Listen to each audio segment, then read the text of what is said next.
top5rapwebsite.com. You already know what's going on. Today I want to go into the Game versus 50 Cent, Game versus G-Unit beef a little bit. For those who don't know, it's been about 15 or so years since that beef skerfuffle happened.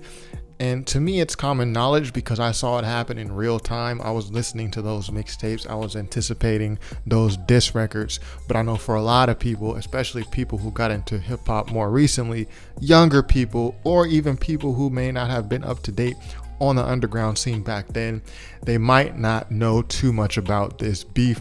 So I do want to talk about it because it's one of my favorite hip hop beefs ever, and it has some of my favorite songs. So I think by this time we all know, and especially after that Drink Champs interview with the Game, that the Game was a part of G-Unit. Game joined G-Unit around 2004, G-Unit being a product of Dr. Dre, Interscope, etc. And Game was really a huge deal for the West Coast because Game came in during what many will call a drought. So post Tupac, pre-Kendrick, there was just some would say drought of West Coast artists dropping music. Of course, you had guys like Snoop, you had guys like Cube, but they weren't new, hot, exciting artists at the time who were breathing new life into the city. So many people, and I remember seeing in magazines back then and on TV, they called it a drought. I don't know if I would call it that today, but there was definitely a lull in new talent. But Game came in and he reinvigorated the city. For Game to come in, he had mixtapes, but then when he linked with Dre and G-Unit, it was a huge deal. Obviously, Game's first album, the documentary, came out. It featured 50 Cent on there, as well as other members of G-Unit like Tony Yayo on the songs Runnin', How We Do, Hate It or Love It. But sometime around 2005, tensions began to rise between 50 Cent and the Game shortly after the release of the documentary, and it turned into a full-scale beef that led to 50 Cent announcing that Game had been kicked out of G-Unit. Now, why did this happen? There are multiple stories on why this happened.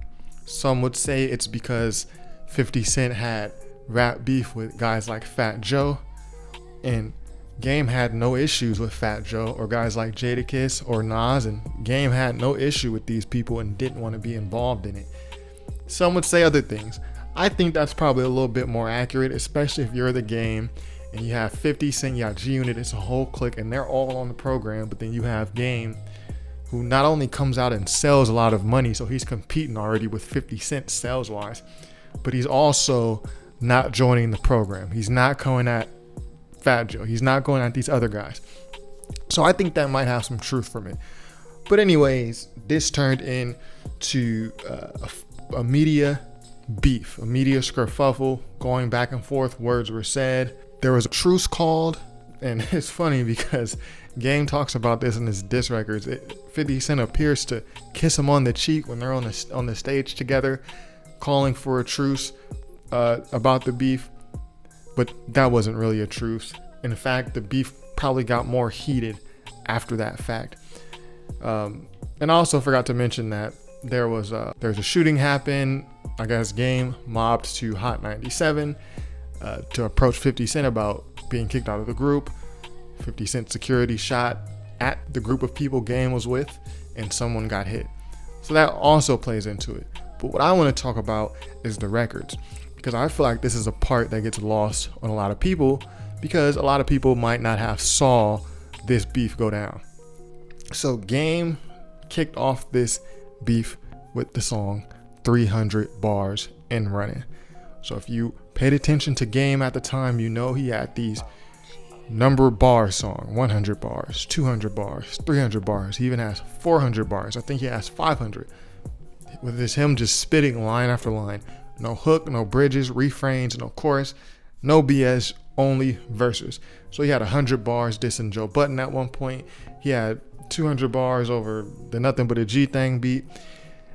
300 bars was a big deal when it came out. It featured Game going at every member of G-Unit. It was a funny song. It was a lyrically proficient song. In my opinion, it's the best diss song in hip-hop history. Game is going over the Dead President's beat. Cause I don't wanna be cool, I don't wanna be you, I don't wanna shake hands the way your G-Unit shoes. He's going over the Eazy-E, Real Compton City G's beat. Buck from my AK-47, this nigga playing with his life, I'ma have to put him in heaven. The bridge, the QB's finest, the bridge, you know, Nas QB's finest. My clip's bananas, I kill a gorilla quick, beating on your chest, I see to your death, yep. He's on there and he's just taking shots, he's imitating 50 Cent, he's mocking G-Unit, he's really going at these guys, right? Bitches only feel your shit just a little bit. Niggas only feel your shit just a little bit. And at this point, you gotta realize the Game is a seasoned veteran in rap beef. He had beef with guys like Gorilla Black prior, guys like Yagmouth. He was a seasoned war veteran at that point, as was 50. 50 was no stranger to going at his adversaries on wax. So this seemed like almost like a war of the titans, especially after Game had came out and sold 5 million records. And I thought 50 Cent would respond and we would just get this great back and forth. But that didn't really happen. Game dropped 300 bars. Then G-Unit as a group came back with a song titled 300 Shots, which wasn't really on the level of 300 bars. And if I remember correctly, 50 Cent doesn't even appear on that song 300 Shots. To my knowledge, the only song that 50 Cent dropped going at Game was called Not Rich and Still Lyin. So what, I was on Change Your Heart. So what, I was a stripper. So what, I never bang. I'm from Compton, nigga. On that song, he's talking about Game being on Change Your Heart. He's kind of mocking Game's image as a rapper, I guess, tough guy. Trying to poke holes in it, but it's more of a comedy song, more. When I get bad bitches now, I even fuck Maya. I fucked the first Game. 50, you a liar. Than it is, I'm coming at you, I'm about to take your head off type song. And for me, that was surprising because immediately after this, 50 Cent started going at Rick Ross heavily, and that's where that Officer Ricky thing comes in. So it wasn't like he was trying to turn a new leaf on his career. He's not beefing with guys anymore. You know, he doesn't do this type of thing. He's too big for this, because immediately after this, maybe a year after, maybe 2 years after, he's going at Rick Ross and trying to take out Rick Ross. So I just always found it very interesting how 50 Cent kind of just tried to avoid this whole thing. And I think part of it has to do with the strength of 300 bars. It was such a strong diss record. It was 15 minutes. And you felt like this guy could keep going, which he did. Game dropped about 2 mixtapes full of content. These were mixtapes titled The Ghost Unit, November 2005, and Stop Snitchin', Stop Lyin'. Stop Snitchin', Stop Lyin' had a DVD accompanied with it. Game had this whole G-uNOT campaign, if you remember G-uNOT, basically saying you guys aren't G's, mocking G-Unit. There was a whole campaign behind this. It just wasn't artists going on artists at a low level. Like, no, Game had DVDs. He had entire mixtapes, like 10, 11, 12, 13, 14, 15 song mixtapes. Every track is a diss track. Every day I'm coming at you. I'm going at a different member of the group. I'm mocking your songs. I'm doing the most. And I have this whole G-uNOT campaign, because at the time, you got to remember, people were walking around in their G-Unit shirts. You know, when Game came out with the G-uNOT thing, at least here on the West Coast, you saw a couple G-uNOT shirts. You saw people wearing the Hurricane Game shoes. So I think just the tenacity that Game went at the situation with kind of had 50 like, okay, I don't know if there is if I can win in this situation. Like, what's the end game? Or maybe Dr. Dre had a conversation with 50 Cent, like, hey, you're both my artists. Like, let's not do this. But whatever the case may be, this is like the one rap beef in 50 Cent's career, and correct me if I'm wrong, where he didn't really participate too much. He kind of just, there was some interaction between the two, but he didn't really respond to this. You got the Ghost Unit mixtape, you got Stop Snitchin', Stop Lyin', which has songs like G-Unit Crips. G-Unit Crips call the cops. Y'all know what it is. Become the G-Unit Crips call the cops. 50 Cent will go on to sign West Coast artists such as Spider-Loc, who it seemed like Spider-Loc's only job, the only thing on his job description was to throw diss records back at Game. And that went back and forth for a while. Overall, I think it was a big victory for Game. Now, this beef led into Game's second album, Doctor's Advocate, which went gold. Looks like it's gonna go platinum soon, just looking at the sales. And obviously the song Warm Blood, etc. So Game saw success after this. But I always like to retell this story of the Game versus 50, Game versus G-Unit beef, because it doesn't really get talked about and the records don't really get talked about much. It seems like maybe not too many people were tuned into it. Now, some of my favorite diss records of this beef, and again, there's not many from the G-Unit side. There was 300 Shots, and there was Not Rich, Still Lyin, and some songs by Spider-Loc. But my favorite, Mr. Potato Head. Mr. Potato Head, I made you. Till dirties in my back, I show you niggas how I move. 50 ain't gangsta, Lloyd Banks ain't gangsta. Mr. Potato Head, I hate you.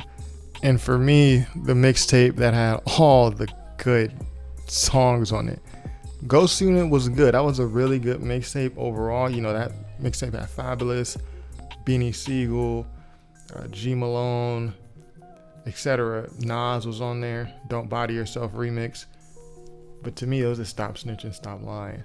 The 120 Bars, which is over the 50 Cent Hustler's Ambition beat. The G-Unit Crip song. The Stop Talking to the Cops, which is over the Window Shopper beat. Beach Boy featuring Technique was on there. I thought Beach Boy was going to be huge.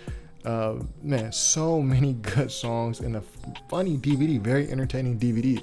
I'm pretty sure you can find Stop Snitchin', Stop Lyin' DVD on YouTube. Just take a look and just rewind back to 2005, 2006 era in hip hop, so you can see what was going on. So yeah, keep this nice, short, and succinct. Just wanted to shine some light on this rap beef, because to me, this is my favorite rap beef of all time. I wasn't quite old enough for Jay-Z versus Nas. I mean, I was old enough to know what was going on, but I wasn't like digging for the mixtapes and getting the mixtape, and I didn't have money to buy those mixtapes or anything like that. This was the beef that in my childhood, I remember this, I followed this, I was listening to those mixtapes, I was trying to find things. It was very early internet era, but you can still find stuff.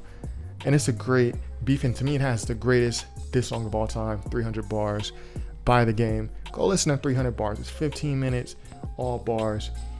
Still funny. You might still laugh at some of the parts, and if anything, you're going to appreciate all the beat switches, which is kind of necessary for a 300 bar song. All the beat switches and just all the references that Game makes, that makes it such a great diss record that I feel like doesn't get spoken about. So anyways, be sure to subscribe if you have not already, and this is top5rapwebsite.com.